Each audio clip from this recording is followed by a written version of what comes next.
다들인데 마누어 야르체 기 뜨니 시바티 셔야레 다 니도레야 베베기 Today is we're in the second year of the Marngo teachings, the summer teachings, and I'd like to welcome all of the teachers, the Gyoshinins, the Tulkus, the members of the Sangha, all of the people who are listening over the internet. I hope you are all well.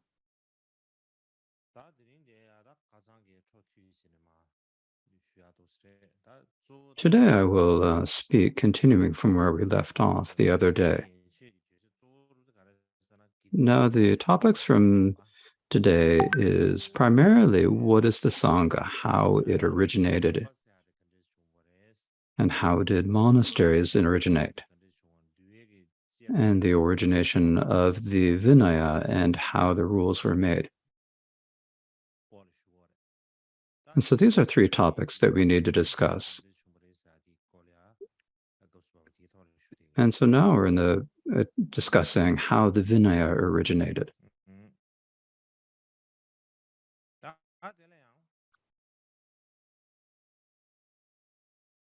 Actually, the other day I spoke a little bit in general about the understanding of the meaning Vinaya, of the term Vinaya. Now today I'd like to speak about the origination of the Vinaya. So one topic I'd like to speak about today is that the Vinaya originated thanks to the non-observance of the Vinaya. So this is one section. So when you say that it is thanks to the people who didn't observe the Vinaya that the Vinaya originated, what this means is that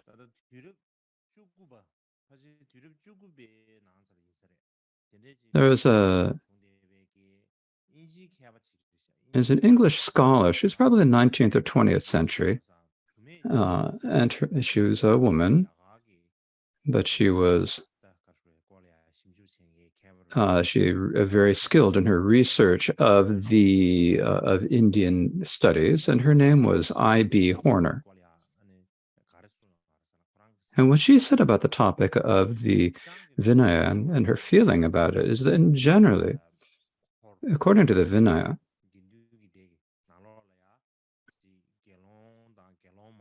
within the Buddhist Sangha, or the bhikshus and the bhikshunis, there's many who are lazy or who are careless and lustful.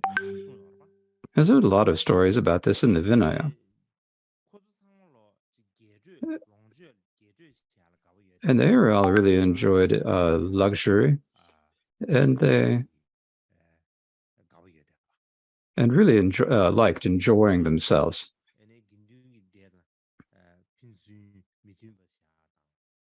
They also ended up creating disharmony amongst the Sangha community and did various other things. And so if you look in the Vinaya, we can see this clearly. However,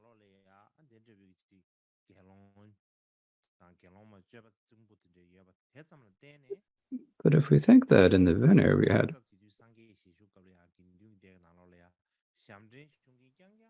if we think that because there are these people within the Buddhist Sangha, that within the Sangha there are only bhikshus and bhikshunis who brought disgrace to the Sangha, who made the Sangha have great faults. In other words, they corrupted the Sangha. That would be to misunderstand the situation, though. Of course, in the Sangha of that time, there were people with rough or rowdy or bad behavior. Of course, this does happen. These events were recorded. But when we're talking about the descriptions in the Vinaya, the records of incidents in the Vinaya, they only speak about the incidents that involved the people who behaved badly. So for one perspective, they were written down. Now, when people behaved well, they weren't recorded in notes. And when they behaved badly, they were recorded in notes. Now, the other thing is that there was a little bit of they became well known for this. And people spoke about it a lot when people behaved badly. And likewise, when we speak about the stories from the Vinaya over and over again, we hear a lot about the topic of bhikshus and the bhikkshunis misbehaving.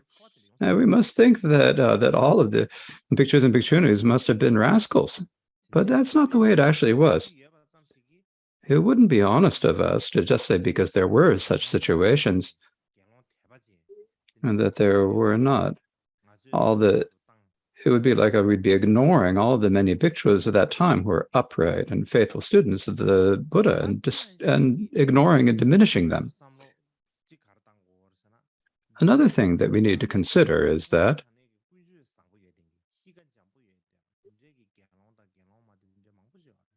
there are many bhikshus and bhikkshunis who were well-behaved and had gentle characters.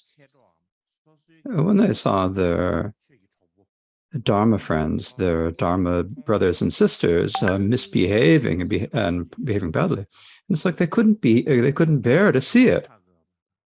They were ashamed of it, and it's like they couldn't put up with it, and so they were very embarrassed and dissatisfied. And they're always saying, we pay attention to the people who do the bad things. They did this, they did that, she did that. But at the time, the people, but we don't see how much of a difficulty it gave the good bhikshus and bhikkshunis of that time. We don't take attention to that. But that is another thing we do need to consider. So especially when we talk about corrupt behavior and the badly behaved people, such people can happen anytime. There were such people during the times of the Buddha, and it's like even later, even still 2,500 years ago, of course, there are continually people with bad behavior. However, if we were to speak about it from a historian's perspective, now this is all speaking about it from from Horner's perspective, from her idea. In terms of our historical perspective, we actually need to say thank you to all those bhikshus and bhikkshunis who behaved badly. The reason is because of that we were able to develop the Pratimoksha. We have the Pratimoksha because they did all these different things, and the Buddha made a rule for each of them. And so they've left us this jewel as an inheritance, and it's because of their bad behavior. If everyone in the Sangha were upright and well-behaved and careful, and if there had been no change, they're leading their life of living in chaste conduct and were all diligent, then the scriptures, the Vinaya, the Pratimoksha Sutra, the Vitamana rules, they wouldn't exist because there'd be no reason to make any rules because everyone behaved well. So why make any rules? It's like everyone's naturally keeping the rules, and if it continues like that, then that's like very appropriate, right? And so for that reason, and so when you look at all of the different Vinaya rules in the Pratimoksha Sutra,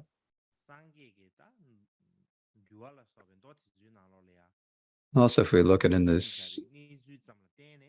look at all of the instance in recorded in the Vinaya and the Sutras, we can understand what was the lifestyle of the bhikshus in the Sangha, what was the historical situation of that era. And so it is the fact that we have a good idea of the history of that time is because we can read the stories of the incidents in the Vinaya. Otherwise, we wouldn't have any text left over. And so the fact that there's so many records of these incidents in the Vinaya, so from a historian's perspective, it's extremely important and really wonderful.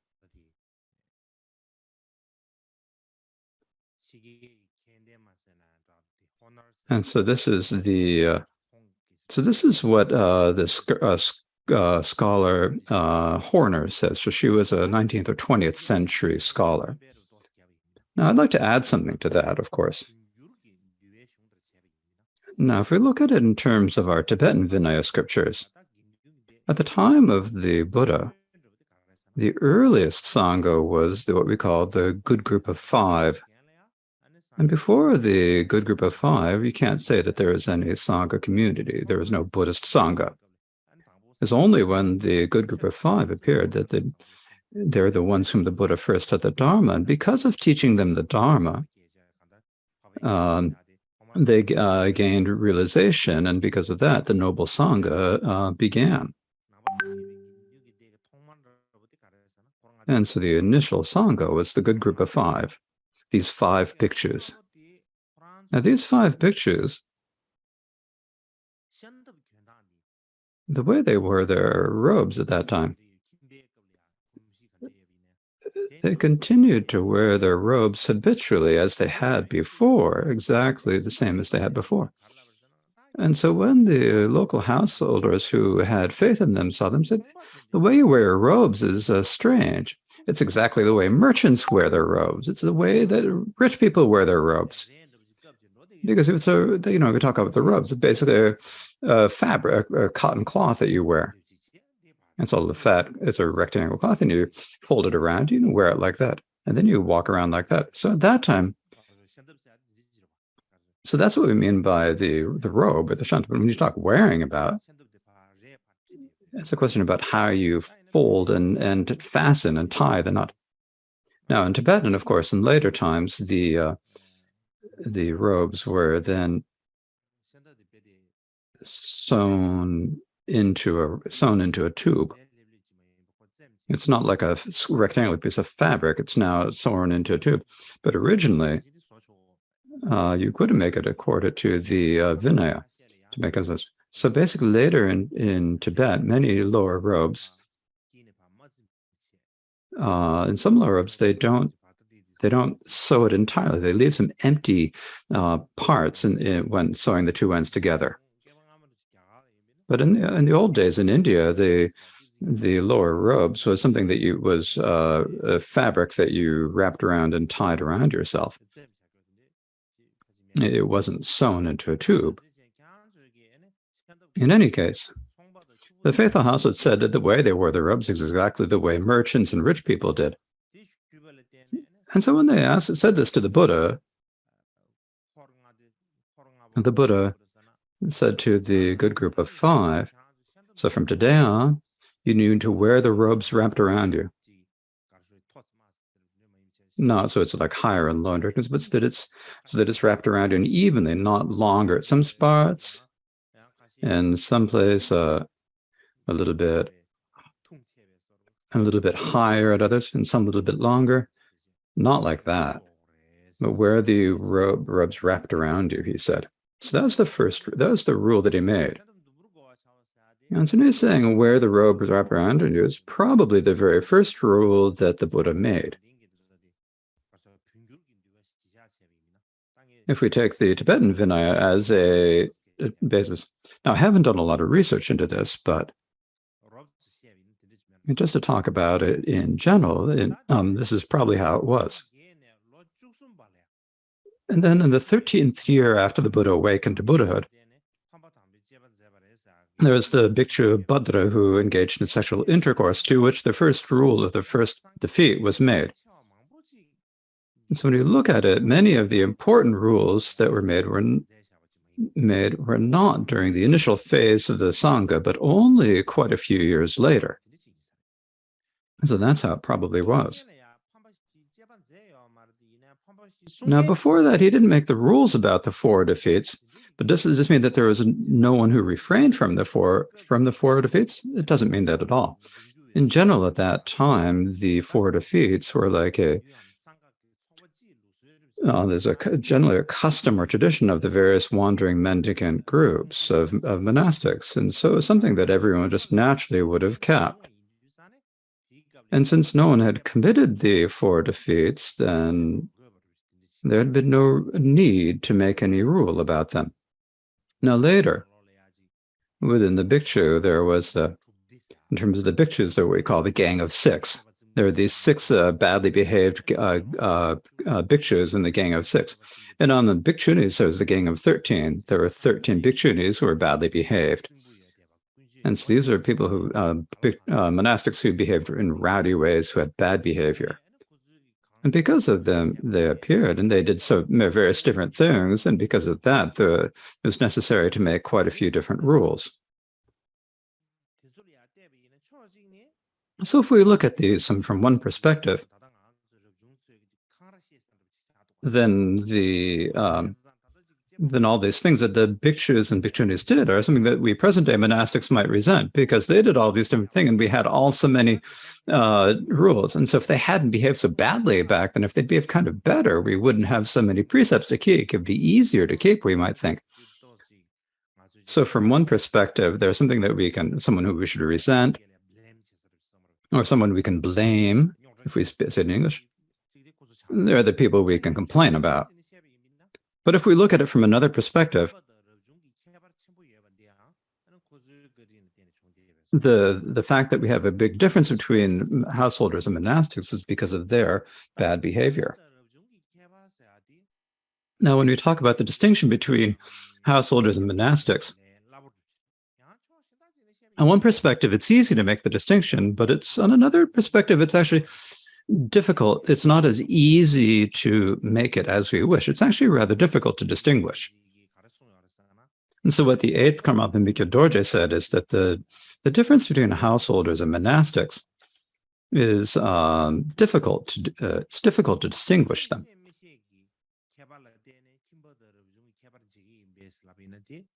You might think, well, is it whether you know the Dharma or not? Is that whether they know the Dharma? Is that why you can make the distinction? And that's not the case, because among lay people, there are many who know the scriptures, the sutras, and tantras.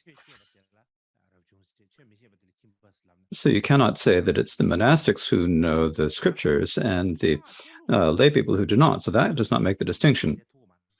You also cannot just say that it's the robes that make the distinction between lay people and monastics. And that is because in this degenerate time, there are many lay people who wear the monastic robes. And when you look at them, you think that they're monastics who wear the monastic robes, but in actuality, they're householders. So merely wearing the monastic robes does not make you into a monastic. Likewise, reciting prayers and practicing meditation does not distinguish lay and monastic people, because there are many lay people who also engage in reciting prayers and meditating. So does that mean that there's no way to distinguish lay people and monastics? There is a way to distinguish them. And what we mean by a monastic is that someone who's turned their mind away from sensual possessions and has few desires and is content. And so people have a bit of revulsion for the sensory pleasures of form, sound, scent, taste, and touch. People who do not have so much enthusiasm or excitement for those. There are people who have few desires. And so people who are satisfied even with meager food and clothing, people who, even if they have only bad food and bad clothing, I think it's okay. It's also people who have who are always careful and careful in holding their body and speech and mind with mindfulness and awareness. They're always being careful. What you're being careful is the misdeeds and unvirtues are always easily done, easily committed. And so it's like thinking about that if you have like a wound in your room. If you have a wound, and if you're doing all sorts of different things, and if you touch something, if you have a wounded spot, if you touch your wound, if your wound hits something that is really sharp, then that hurts, right? And so for that reason, the monastics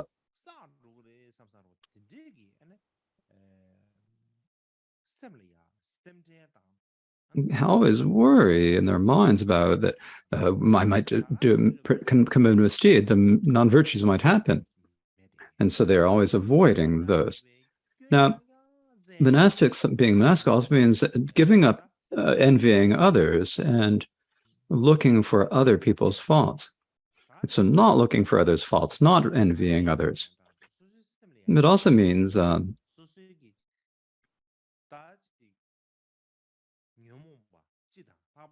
taming the afflictions, and in particular, the pride in your mind as much as you can.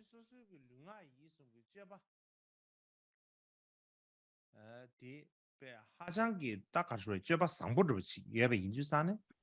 it means that your conduct of body, speech, and mind is so fine, so good that when everyone, including the gods and humans, says when they see you, they'll all say, "Oh, you're like a venerable person. You're like a master. You're a spiritual friend, and so forth." So if I don't pay homage to you, who am I going to pay homage to? If I don't go for refuge to you, who am I going to go for? Please grant your blessings that I may be like you. So basically it becomes something that inspires everyone in the world, someone whom they can place their hopes on. So that is what is called a monastic, or what is called venerable. That is what is called practitioner. So in other words, we give the names like a Dharma practitioner to various different people. But it's possible that monastics who are like monastics, or even monastics who are like lay people, or even worse than lay people. And so for this reason, the main thing that distinguishes lay people and monastics is not made in terms of the view or the conduct, but in terms of the conduct.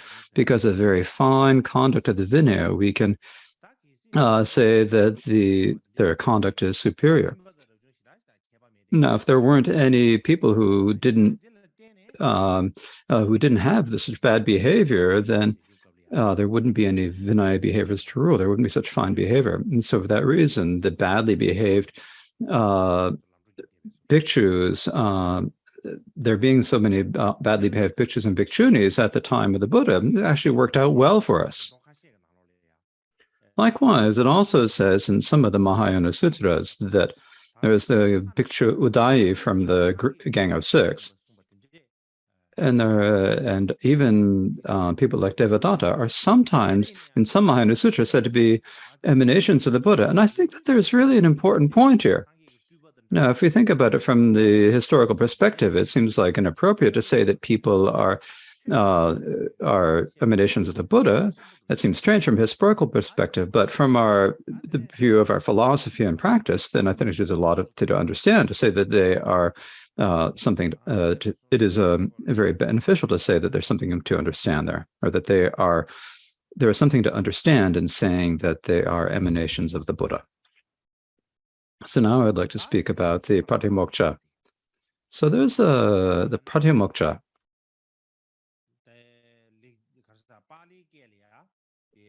Now in Pali, the word is Patimokkha. Now, and in Sutra, it's called Pratimoksha Sutra.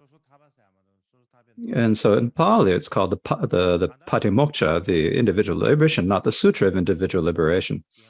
Now, what the Pratimoksha Sutra, the Sutra of individual liberation, includes a text that contains the 250 more rules of the Vinaya. So that text is what we consider the Pratimoksha Sutra, the Sutra of Individual Liberation. So that includes the 250 rules, or 253 rules. And so all of the rules of the Vinaya were contained within that. But it does not teach the rituals of action that the Sangha must perform. So it gives all the rules of the Vinaya. Now, when we talk about this word Pratimoksha, it's a Sanskrit, or it's an Indian word. And when translated into Tibetan, what is the meaning of it? There's a commentary on the Vinaya by Vimalamitra that gives 3 different explanations of the word Pratimoksha. And so he says that the word Prati means individual. It's our own selves, our individual personal selves. And moksha means liberation, means achieving liberation. So when we say individual liberation, if you combine the two, Pratimoksha, then it means individual liberation or personal liberation. It means that the individual who keeps keeps discipline liberates themselves from the lower realms in samsara. Because you're keeping the discipline, you can protect yourself from the lower realms in samsara. It's not like you keeping it will protect someone else, liberate anyone else. So for that reason, if you're able to keep the discipline, then you can liberate yourself from the lower realms and samsara. Now, another explanation is that the word prati means first. It means the first or initial. Moksha, again, means liberation, just as before, the same as before. So moksha means liberation. And you put them together, then it means like the first liberation. It means in the very first moment of receiving the vows, at the moment you receive that vow, in that very instant,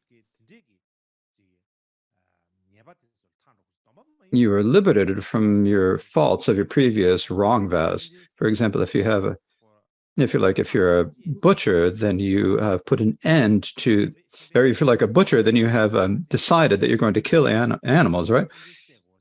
When you're going to engage in that work, then you have to engage in it. And so you have that. So this is what we call a wrong vow. This is like a commitment to that. So even whether you're going to kill the animal or not, you still have the wrong vow, the misdeed of keeping the wrong vow of committing to kill animals. And so this means that when you take the pratimoksha vows, then you naturally, automatically are liberated from the non-virtues of those wrong vows. So in that second. And another third explanation is that when you say the prati means that when you that the word prati can also mean, because of the influence of the words, it can also mean means, and moksha means liberations. So it means the method or means of liberation. So they can be called the vows that are methods of liberation.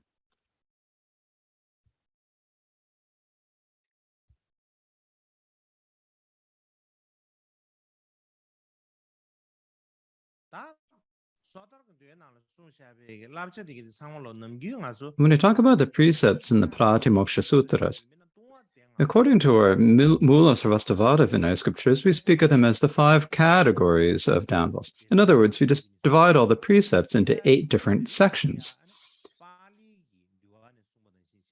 But today I would like to describe them as in the Pali Vinaya, where they're divided into 8 categories.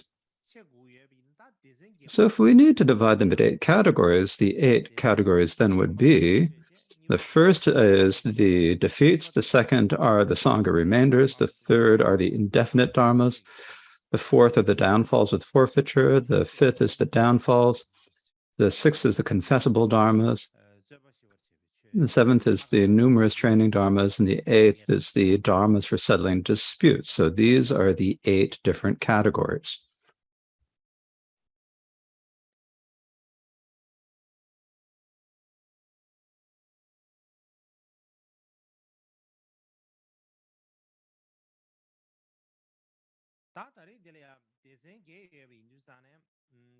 So when we talk about these 8 different categories, within each of these, I think probably better to say this first.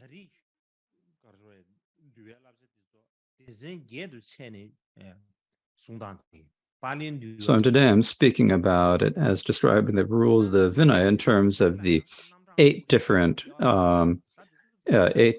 sections, as according to the Pali school. So it's not so that in terms of speaking about the specific precepts, according to this, it's in front of a large group, it's not very appropriate. And also there's just not time to say them all. So we won't need to go through each of them. So I'm going to speak about what the pratimoksha vows are, and also how many precepts there are in each one.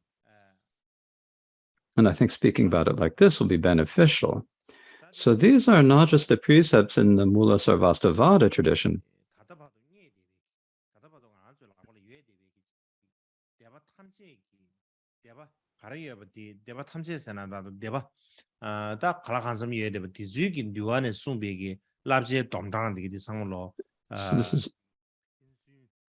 So There's also a comparison of all of the different precepts in the various different Vinayas from the different schools that are extant today that we can get our hands on, that are available for us to look at. And so I thought if we speak about this, and I think it'd be very beneficial for us. So talking about this comparative study of these. So this is done based on in terms of 18 different texts. So I thought I should give an introduction to each of these 18 different texts that are used as the basis for the comparison. Now, among the comparison, the first of them is the Pali Patimokkha.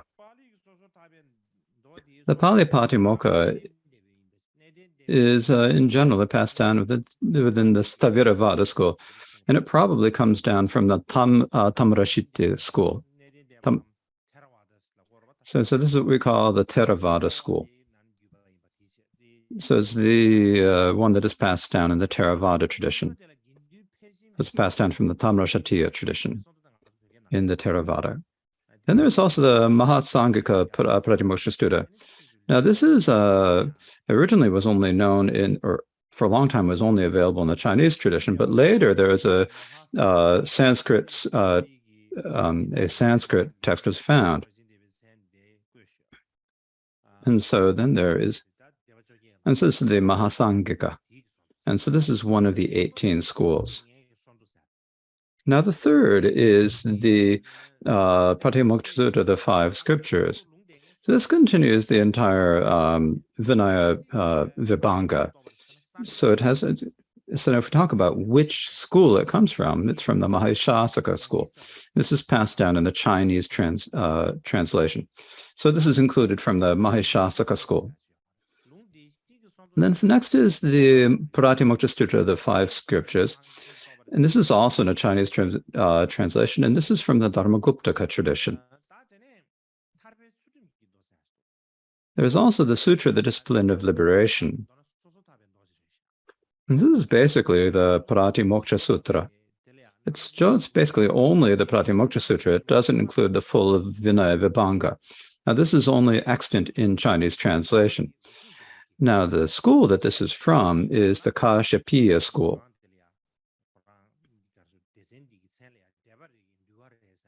And so this group is what we would say is the individual Vinayas of each school. And so this is the this is taking the Vinaya texts of each school as the basis.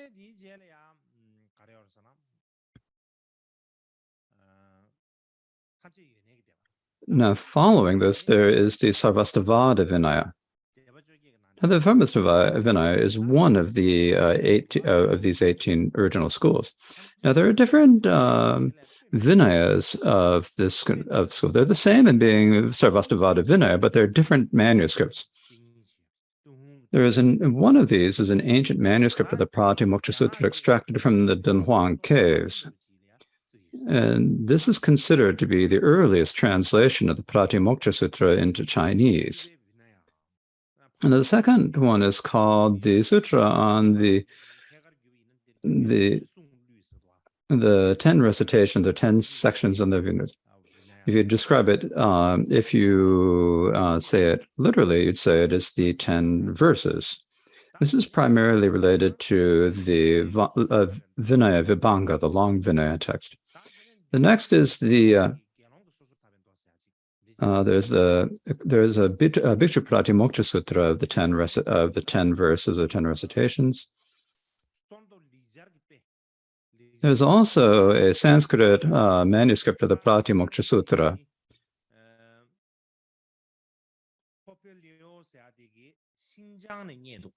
And this was found by the Frenchman Paul Pelliot in Xinjiang.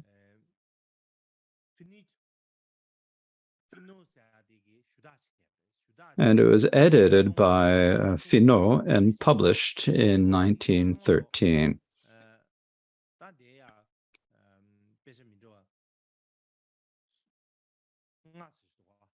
And so here there are 5 different texts here. And all of these are scriptures of the Sarvastivada school. So they're just different manuscripts, but in terms of value, they're similar to as one of the each one of the previous, because the previous ones where there was one for each of the schools, they each have the same value. But here, these 5 texts are all the different manuscripts of the same schools of Vinaya, like Sanskrit and Chinese manuscripts in different translations. And so they're all the translations of one school's Vinaya. Then there is the Vinaya of the Mulasarvastivada school. Now, the Mulasarvastivada Vinaya. Now, so the Mulasarvastivada was one of the 18, or some say there are 20 different schools of Buddhism. But in Tibetan tradition, we keep the Mulasarvastivada Vinaya. And there are several different manuscripts for this. And so these are the ones used for the manuscripts using for this that are used as the basis for our comparison here. And there is the first is an ancient Sanskrit manuscript of the Pratimoksha Sutra that the Indian scholar A.C. Banerjee in Kashmir. There's Kashmir that's currently in Pakistan and the Kashmir in India. And this one is in the area that is under Pakistan's control now. This is in a place called Gilgit. So actually the region of Gilgit in Pakistan. Now this actually used to be a Tibetan region. It used to be called Drushe. But later, for some reason, it was lost to Kashmir for some reason. I don't know. And anyway, the place in Gilgit there in Pakistan, there was an old stupa, and within that there was a manuscript, and it's very well preserved, and it's complete. Now, the second manuscript is the Tibetan translation of the Mulasarvastivada Pratimoksha Sutra. This is the one that is in our Tibetan canon. And it is also complete with the entire full Vinaya, the Vinaya Vibhanga. There is also a Chinese translation of the Mulasarvastivada Pratimoksha Sutra. And there's also the Great Exposition, the Mahavibhasha. Now, the Mahavibhasha, the Great Exposition, is not a Vinaya text itself, but it's like this is the Mahavyuha that was compiled at the time of the Tibetan emperors. It is like a dictionary. It gives the lists of all the different terms, and it gives all the numbers of precepts in each category. And so this is listed here. So this is the Mahavyuha.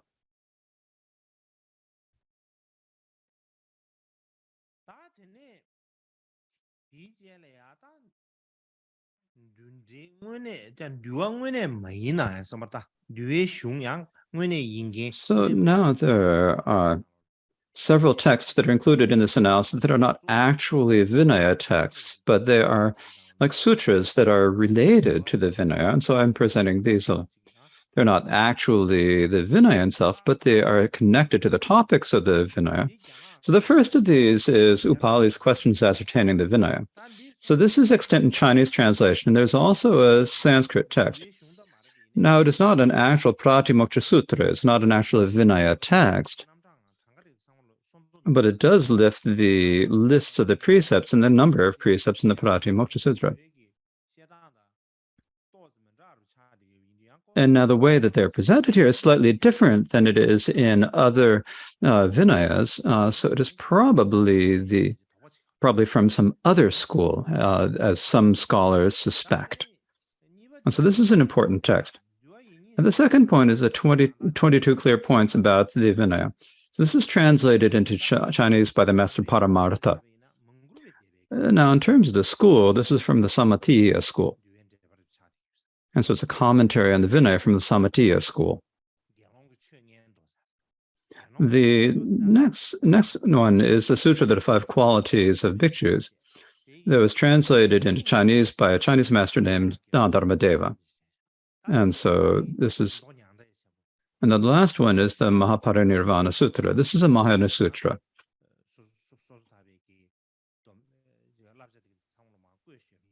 All of the precepts of the Pratimoksha Sutra, Pratimoksha are listed in this, so it is also included by the researchers.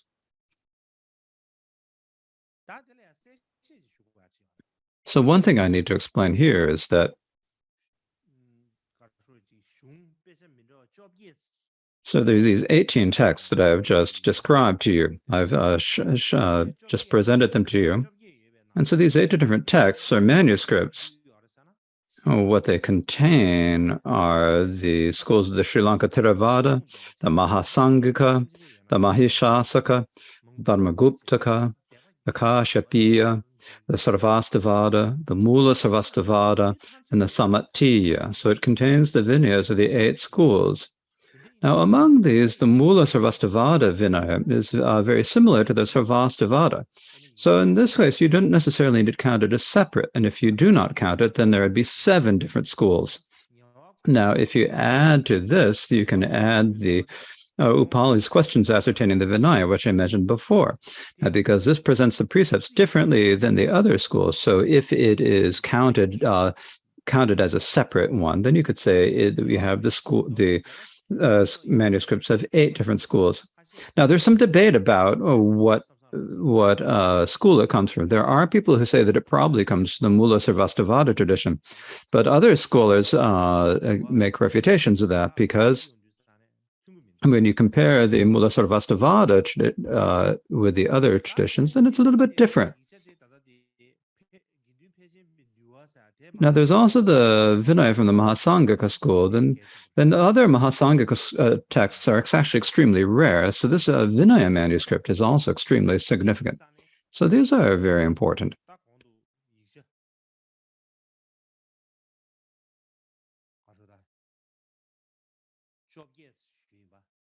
So then I just explained to you the 18 different textual sources, right? So now I've explained those, right?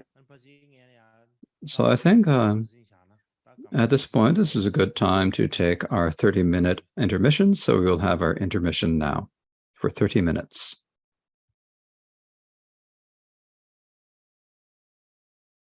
다시 한번 다 등기지 류액이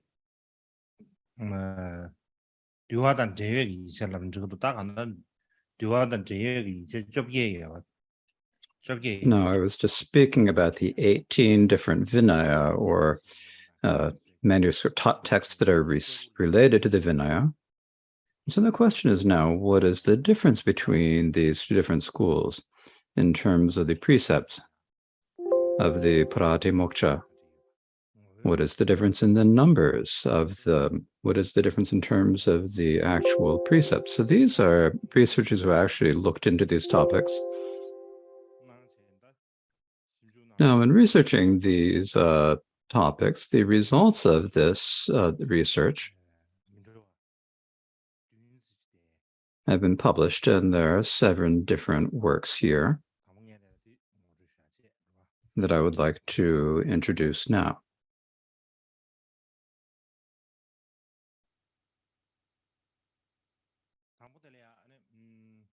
Now, the first of these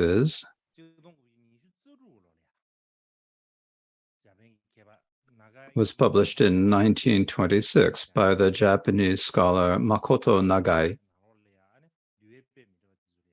And he published a comparative study of the different Vinaya texts in a periodical called Religious Studies. Then in 1926,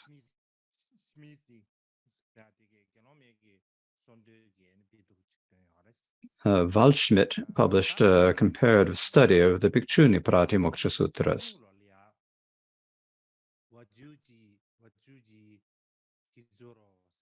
In 1927, the Japanese scholar Dr. Tetsuro Watsuji published The Philosophy of Practice and Original Buddhism in a periodical called Early Buddhist Philosophy. In 1928, the Japanese scholar Nishimoto Ryusan published a table comparing the different Vinayas.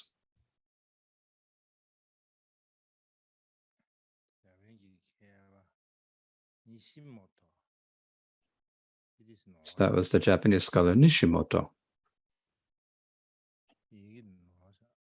There's a spelling mistake there.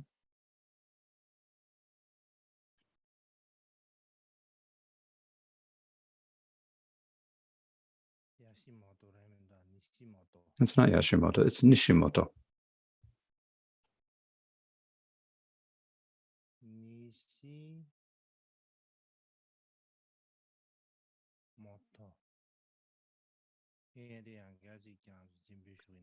So I will show this to you again. The previous one had a spelling mistake.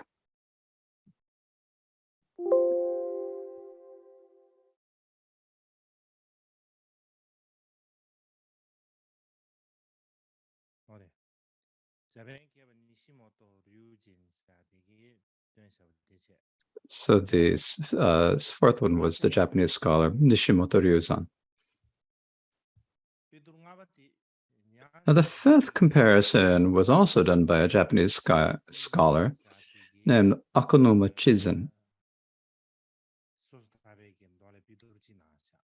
He did a textual comparison of the Pratimoksha Sutras. And then in 1940, the same scholar, Akonuma Chizen, published a correspondence table comparing the precepts of the various Pratimokshas in detail. And in 1995, there was a professor from the university in Ceylon, Sri Lanka, named Pachau, and he published the results of his comparative research on the Vinaya. So I'm going to show you a table now. And this table is based upon the research of the 7 previous scholars. And in addition,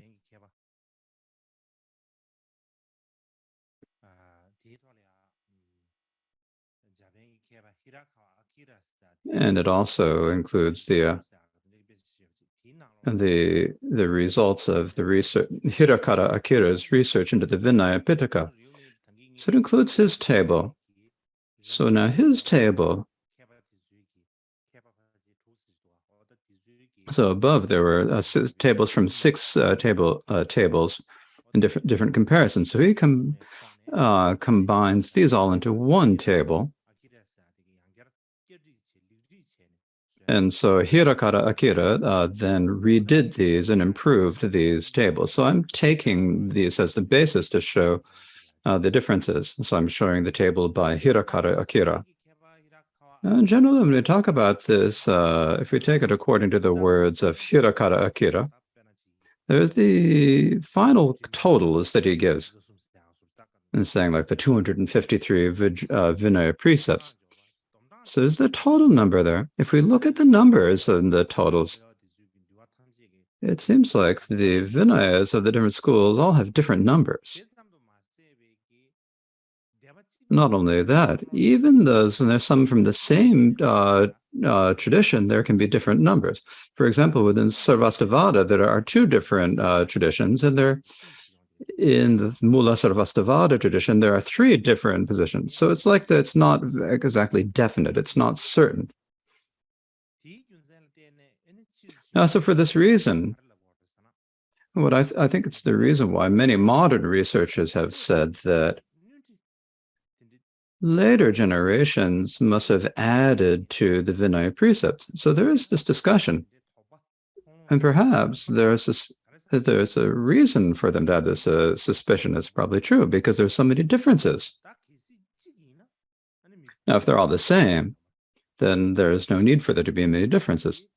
And so the reason why there's so many differences, the fact that there are many differences, is some things that the later generations added to the Vinaya that left by the Buddha, or they might have decreased the numbers. And so they have this, the modern researchers have this speeches. But if we look at the differences, the main ones are, so if we talk about the primary differences, when we speak about the differences, are mainly in the number of the trainings. Those are the many different trainings. This is also called the list of minor defenses. In the Multivasthanas, there are 112 of these, for example. So these are presented differently. So this is the greatest area of difference.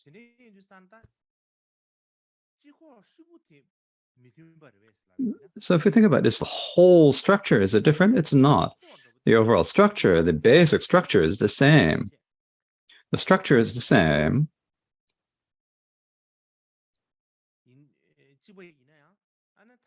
But even though the structure is basically the same, when you total up the total number seems different. But the overall structure of the differences, did the difference in the numbers come about because of difference in structure? It does not. Because generally we talk about the overall structure. The main precepts are exactly the same. They're very the same. But in some of them, they're just slight differences. And in particular, in the minor offenses or the many trainings, there are differences. And so this Japanese scholar says that the number of precepts, if we speak about the different totals are in terms of the precepts, that most of them are the same. So we can say, therefore, they must have come from the same source. If they'd come from different sources, then most of the precepts would have been different. But it's not like that. Most of the precepts are exactly the same, as I will say before. So it's during the it's in the category of minor offenses that there are the most differences. So next I'll go through the 8 different sections that I had mentioned before. So we have these 8 categories, and I'll go through each of them.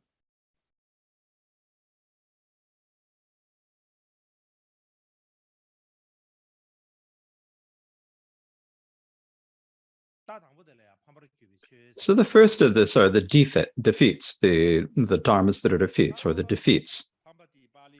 So the defeats in Pali, it's called the names are slightly different in the Pali and Sanskrit, but I don't need to mention those. Now the Vinayas all say that there are 4 defeats for bhikshus, and there's no difference there.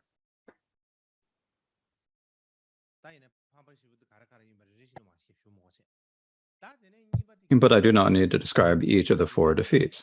Now, the next is the Sangha remainders. In all of the Vinayas, there are 13 for the bhikshus. There are no differences. Now, the third is the indefinite dharmas. These are in the Tibetan Musarvastivada tradition and our practice, these are not considered downfalls, but so they are situational defeats. So here they're included as a separate category. So in all the Vinaya sutras, there are 2 for the bhikshus, but in the sutra requested by Upali, or in the Sutra of the 5 dharmas of the Dharma, they are not mentioned. So the next is this. It is the downfalls with forfeiture. And in all of the Vinayas, there are 30 dharmas with downfalls with forfeitures for the bhikshus. So the main thing we're talking about of number. Now, in terms of the content, there's not a whole lot of difference. Basically, we're talking about the number is the same. Now, the next is the downfalls. Now, here there are some different totals. So there are traditions that say that there are 92. There's some that there are 91 downfalls, and some traditions that say that there are 90 downfalls. So there are 3 different traditions. Now, the first of these that says that there are 92 downfalls is the Pali Kanman, the Sutra of Upali's Questions, and the Sutra of the 5 Bhikshus' 5 Dharmas. So these say that there are 92. Now, the one who says that there are 91 is the Dharmagupta, the Sarvastivada, the clarification of the Vinaya, and the Sutra of Liberation. And these all say that there are 91 downfalls. Now, the Tibetan Mula Sarvastivada Vinaya has 90 downfalls. Now, in our actual practice, we say that there are 90 downfalls. However, in the table, it's written that there are 91. No, whether this is mistaken or what it is, is something that needs to be investigated. Alternately, sometimes when there's a difference between the two, 1 or 2 downfalls, so sometimes whether the downfalls of destroying seeds and growing plants are combined in one rule, so whether they're combined into 1 in general, or whether they're divided into 2. And so in the Mulasarvastivada tradition, they are combined as one, and in others, they're put in different categories. They put it as destroying seeds as one and destroying growing plants in another. They're put in separate ones. And so for that reason, there's a difference of one or two, I believe. So these are the little differences.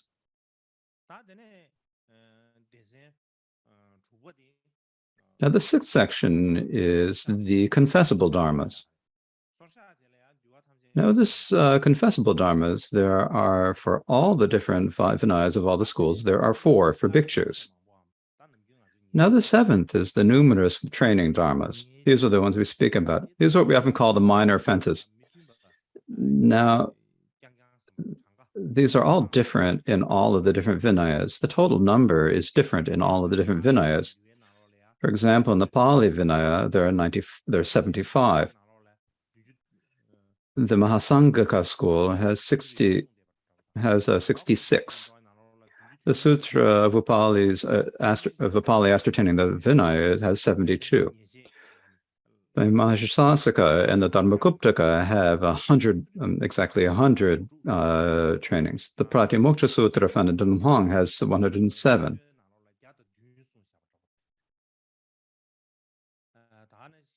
So the Mulasarvastivada tradition in the Chinese tradition has 96. The Tibetan translation and the Sanskrit manuscripts have 108. As it said, but however, when we look at the Tibetan practice, in the Mulasarvastivada tradition, it's generally commonly said that we have 112. But in the table, only 108 are recorded. So we have to examine whether this is correct or whether there's been some mistake. Now, the last category is the dharmas for settling disputes. And so in all the different Vinayas, that said that there are 7. But the sutra and the Vinaya assertion by Upali and the clarification of the 22 Vinayas and the 5 dharmas of Bhikshu, they are not mentioned. So that is how it is. So I've mentioned the 18 different Vinaya texts as I mentioned. So I'd like to show you the numbers of precepts in a table. Now, in some of them, it is possible that the precepts are the same, but the precepts are slightly different. You might think that because the total number is the same, but that because the number is the same, the content must be the same. That is not necessarily the case. Likewise, for the Pratimoksha, so from in the Palichas, there are more trainings or more minor offenses, but in the Mana and more in the Mulasarvastivada. When talking about the root, is a lower number. When you look at the commentaries, you see that it says that it gives all the different, is explaining it, mentioning all the points mentioned in others. So if you say that they're not entirely not there, it's not so. So there are some things that are recorded as explanations in the Pali Vinaya that are then actually listed as separate precepts in the other Vinayas. So here's what I'd like to show you. In the Pali judgments, there are 4 defeats, 13 remainders, 2 indefinite, 30 forfeitures, 92 downfalls, 4 confessable, 75 trainings, and 7 settling disputes, for a total of 227. And similarly, when you look at all of these, I think you can see that the Mahasangika, the Upali Sutra, the Mahashasaka, and the Discipline of Liberation, the Dhamma-Bhuguptapa, and so forth. And which I've mentioned before, which is probably from the Samyutta Sutra. There's also the Dharmakuptaka. There is the Sarvastivada tradition from the Dunhuang, and there's there's a Sarvastivada Pratimoksha Sutra. There is the Vinaya from.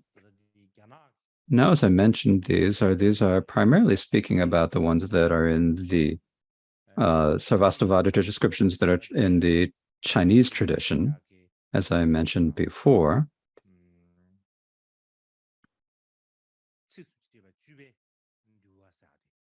there is the Vinaya in the 10 stands or the 10 recitations that I mentioned before.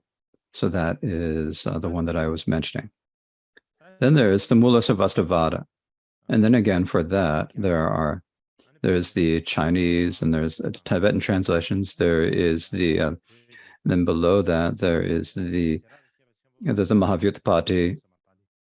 It's the Chirat, it's the Mahavyutpati. It's not the Mahavibhasha, it's the Mahavyutpati.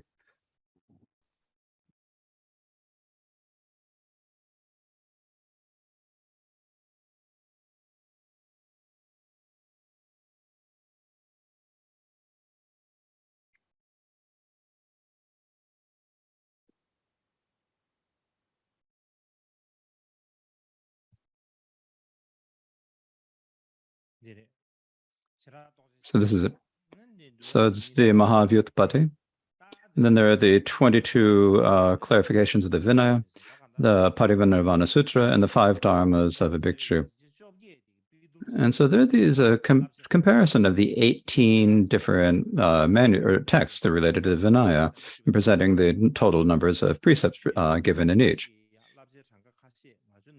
Now, as I say that the numbers in the Mula Sarvastivada tradition as listed here and as in our practice are a little bit different. So this is something that we would need to examine. Other than that,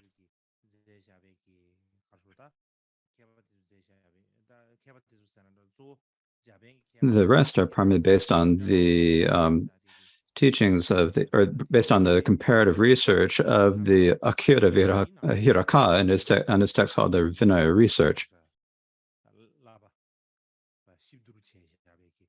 So this is taking the table in that text that by Hirakawa Akira as using that as the basis for this table.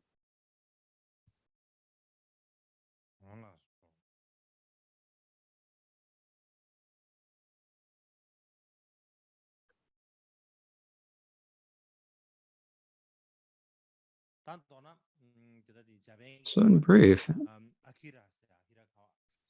there's the Japanese scholar Hirakata Akira, and according to him, in the Pali there are in the Pali there are 227 and 311 for bhikshu in the Pali tradition. In the Dharmaguptaka tradition, there are a total of 250 for the bhikshus and 384 bhikshunis. But in our Mula Sarvastivada tradition, as well, we have 253 and 364. And so I'm adding that one. I've added that one. The rest is according to him.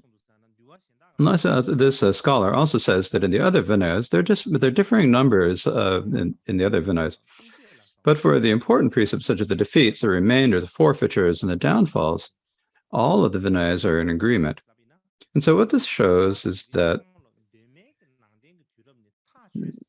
these precepts were actually clearly determined or formulated in the period of original Buddhism. They had been decided at that time, as he says. So what I'd like to add here is that what we often say in the Tibetan is we say when the Sakya Pandita's treatise on the 3 vows, and says the different schools are all different, first in taking vows, in the middle in keeping, restoring, resetting the Pratamoksha, and in the end in cancellings, they all have refuted each other. So what he's saying is in the 18 different schools and their Vinayas, the way that the vows are taken, the way that they're kept, the way that you do the restoring the vows, how you do confess and restore the vows when you've had an offense, the way you recite the Pratimoksha Sutra, and in the end, how the vows are counseled, these are all completely different in the different schools. There's nothing the same in any of them, he says. And likewise, what is prohibited in one is allowed in another. So this is what Sakyapanda says.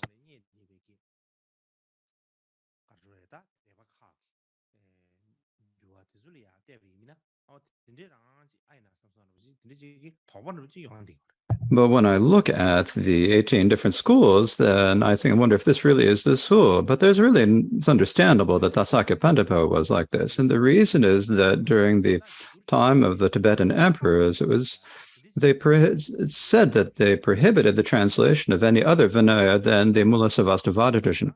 Now, whether it was actually prohibited or not is something that needs to be investigated. But the way we explained it, it said that there was a prohibition against translating any other Vinaya tradition than the Mulasarvastivada.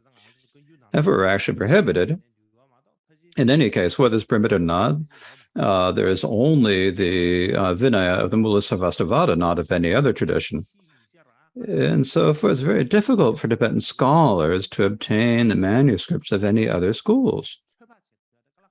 So it's very difficult for them to actually understand or to figure out what the differences are. So I believe that Sakyapenta was probably following the sayings or the words of other older scholars. But these days we've come to a time when we're able to study Buddhism in many different languages, and we're able to compare this. We can research Buddhism in different languages, and we have many different opportunities. And so we don't need to merely rely on hearsay from the past.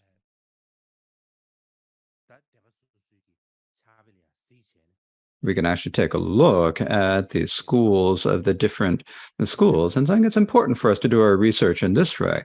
The reason for this is that in the past, we would say that our Mulasarvastivada school is the authoritative school. But in actuality, whether you talk about 18 schools or 20 schools, to say that one is right and the other is wrong is very difficult. For example, if you talk about the luminous Vinaya script and the King Kirtan's tree, and it said that all of the 18 schools are the true teachings of the Buddha. They're the same in being the true teachings of the Buddha. So this is often said. And so I think this is a really crucial point, because I think in the past, the 18 schools had disputes. They said to each other, "You're not the true Dharma, I am. I'm right, you're right." There must have had been many different debates. And so for that reason, Lord Atisha, for example, he said that we praise Buddha, Atisha, as someone who's different, who carry the Vinayas in the practice of the four schools. I'm talking about the four of the square carrying up the school, but when you talk about the four angles, what this means basically is that you're having no bias towards any other school. At that time, there were many of the schools remained in India at his time. And so he was not partisan towards any. He looked at all of their texts. And he was able to look at all of the different schools of this, and he was able to say that we had to look at the texts of all the different schools. And so for this reason,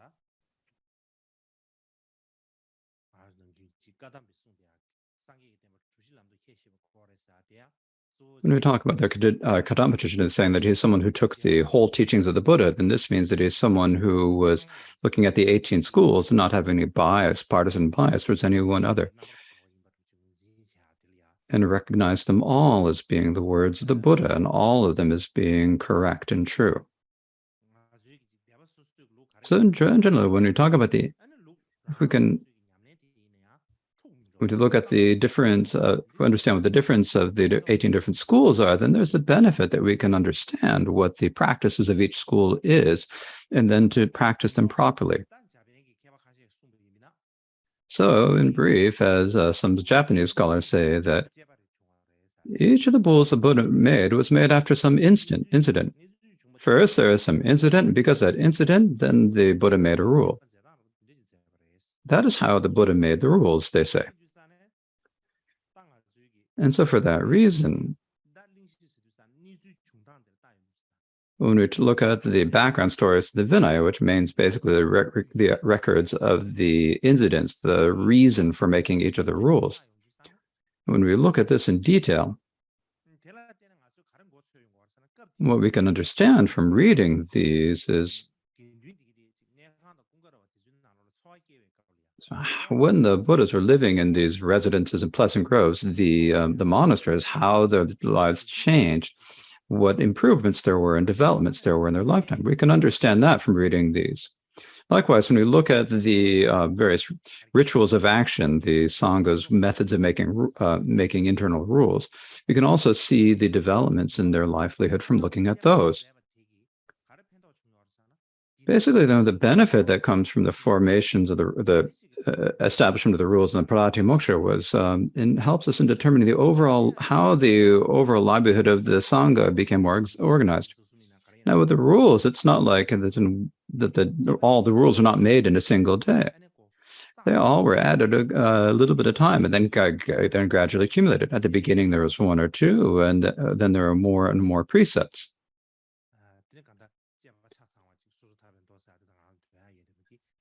And so the Pratimoksha Sutra is like a collection that accumulated over time. It was not made in a single day. Likewise, after the Buddha passed away,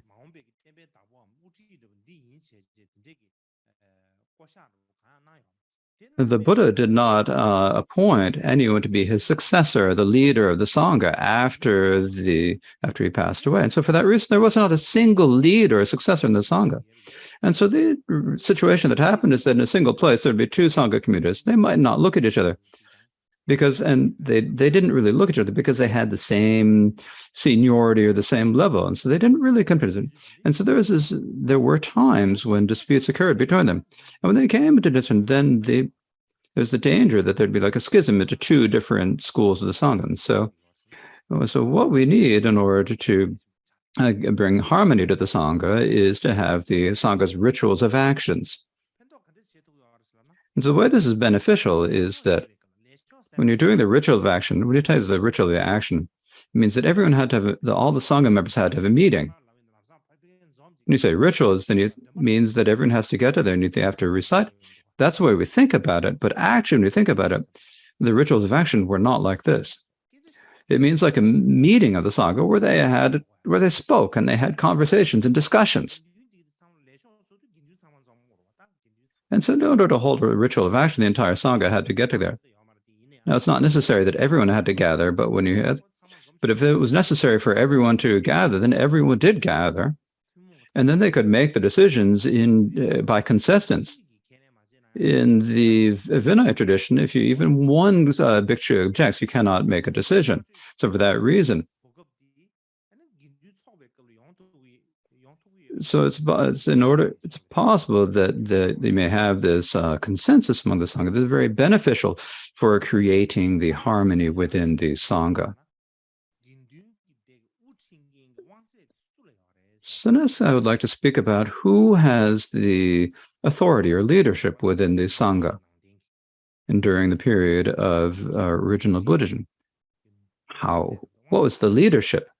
Who had authority? Now, the Indian scholar S.R. Goyal says, during the Buddha's lifetime,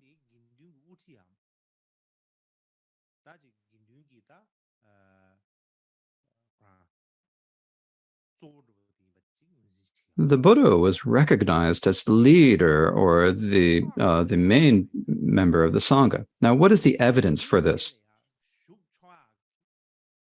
Now, the evidence for this is that in order for the Buddha to gather for the Gyanesa retreats, the first thing that they need is that you must go for refuge to the three jewels.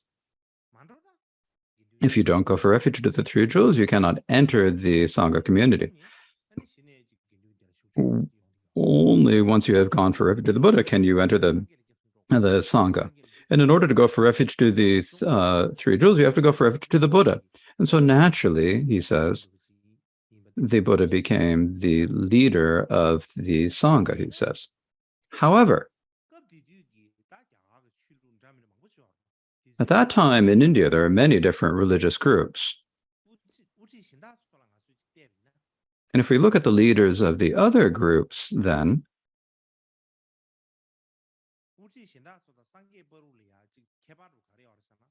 the difference between the other leaders and the Buddha is that the other leaders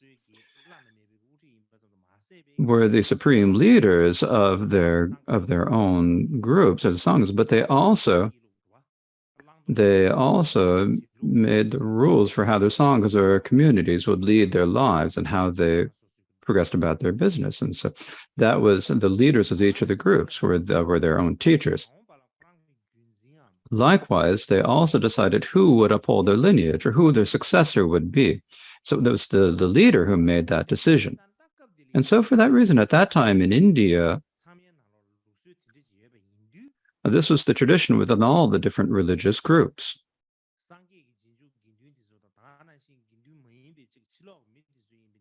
So the people who are not members of the Sangha would also often ask who the Buddha's successor would be.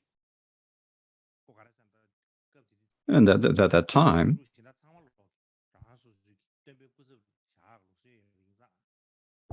time, all the other religions had the custom of the leader appointing their successors, and so only in the Buddhist Sangha was there not. Now we also talk about the disharmony between Buddha and Devadatta.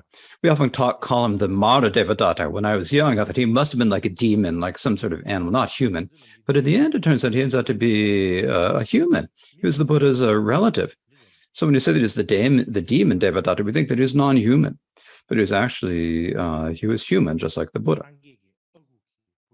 He was the Buddha's uncle's son. He was the Buddha's cousin. In any case, there was a great disagreement between Buddha and Devadatta. And the main reason for that is that Devadatta had the hope that he might be appointed the Buddha's successor. He said, make me the successor, the support. He had this hope. However, not only did he have that, he also actually mentioned it. I said it to the Buddha, so give your students to me, I'll take care of them. But the Buddha didn't accept this. He said it's not okay. At that time, the Buddha didn't give his students to Devadatta. And what this shows is that the Sangha community, the Sangha was going down a more democratic path and more democratic traditions. And the reason for this is you talk about a democratic reason. Previously in a monarchical system, the ruler would pass it down to a particular and say this. Now, if you're talking about a democratic way of president, it's not an individual who's in power; it's the collective, that is the public, that is that has the power. And so, for this reason, he didn't give this. And so, I think that's probably what it was. Likewise, this Indian scholar says that when we call the Buddha the teacher, it means merely the one who gives the advice about how to achieve the ultimate nature, what the ultimate nature is. When you say that the teacher, that doesn't mean who gives commands to the Sangha and who exerts authority over the Sangha. That's not what the Buddha said he was. And so what this shows is that the Sangha primarily followed democratic procedures. And so we can understand this clearly from that. Likewise, when the Buddha said to the Sanghas, you must be your own protector. And he said, you must go to take the true Dharma to be your protector and refuge. He also spoke how one should not go for refuge to some external successor.